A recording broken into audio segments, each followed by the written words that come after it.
The eminent wide torpedoes in lane 4 and the Jasper Place Club in lane 5. Of course, if their winner is faster than the Indiana winner, they will then... All right, it appears this is from either 1973 or 1970. It looks like it's some type of competition in Edmond, Canada. Swimming competition. These are in PAL, and the transfers or the conversions are coming out really good.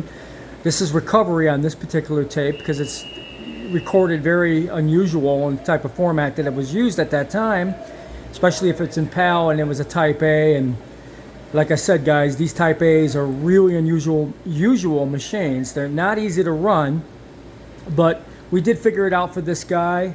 I think he's going to be very, very happy what he gets. I've got 2 of these type of sports tapes, I believe, to do. I think I got a feeling he worked for a school or a high school, and he recorded in commentary on all the tapes that he worked on. I don't know what this is all about, but he did send 2 that I'm able to do.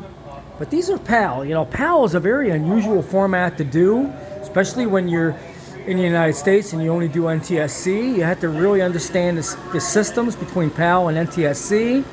But he's going to be very, very happy with these because they're coming out really, really well. And like I said, this is a VR-7500 that does PAL and NTSC. That's what the main system servo board has the switches on it for, so you're able to do either type of tape. It's interchangeable. But the video signal is fantastic. Fantastic signal. I mean, this is crazy. That modulation is fantastic. So they recorded it with a Ampex machine like this, a 1-inch.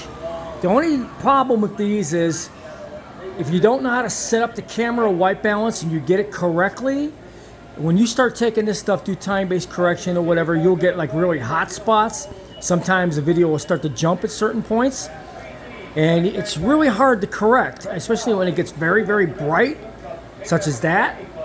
But then it goes back to the normal white balance, depending on when he moves the camera. So these are not really easy to do, especially when they're shot on camera from a Type A in black and white. You got to find a happy medium for the settings to get the video signal correct.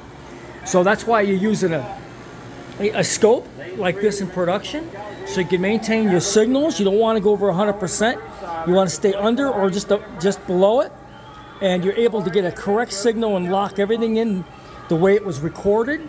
This is why when you do production work, you got to have this type of equipment. And plus, on top of it, you got to have a very, very good time-based corrector, which we have a television studio one. So this is going through a television environment, copied from a Type A videotape, which is in PAL.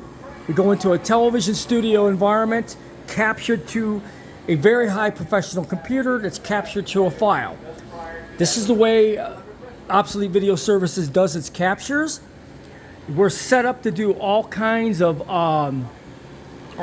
different transfers, but this is a really, really unusual tape because it is a Type A, and Type A videotapes are not easy to run. You got to kind of baby it, but then again, you got to make sure you get your signals correct.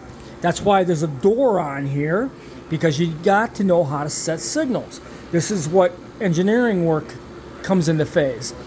I've been in broadcast television for over 35 years, so I've worked with this type of stuff a lot.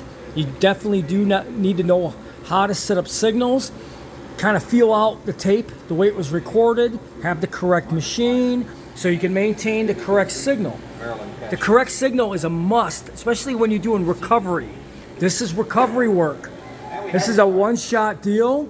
He's going to get it to a file, and he'll be done with it, and he'll be able to look at something that his father did, 50 years ago or whatever, and he'll be done with this nightmare. But trying to find places to do these type of tapes, guys, there is places out there, but not everybody has the correct machines, and not everybody has machines that are working correctly. That's the point. This is why we rebuild all our machines brand new. If they're very rare, I'll redo them, especially something like this. It took a little while, but But once you redo the machine and you get it back to factory specifications, you can get an awesome reproduction of recovery work on any videotape that you do. This is why we do what we do here. I try to give the best quality to the customer so they can be happy and have something that's 50 plus years old, and they'll be able to watch it in a video file. But I'd like to thank Lloyd for the work. Thank you for sending me these tapes. I appreciate it very, very much. We'll be working on the second tape shortly. This is a Canada job from Canada, so we're getting it done here. A little late working tonight. It's almost 6 o'clock here Arizona time, but at night is mainly when I'm able to sit in here and do tapes. When people send me certain tapes, I usually do them in the evening if I'm not busy doing video repair work or whatever.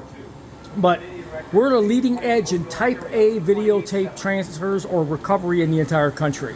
We have 3 of these machines that are new, working new condition. So if you want professional work, professional tape transfer recovery on Type A 1-inch, contact Obsolete Video Services. We're here to help you. Don't just send them to anybody, because not anybody can do these. This is a perfect example. This gentleman sent these to a lot of places. Nobody can do them. So he finally found me and he realized, hey, I'll send it to this guy, and now look at that. We are able to correct his problem. So now he has video recovery from Type A done to files. So I hope you enjoyed this video.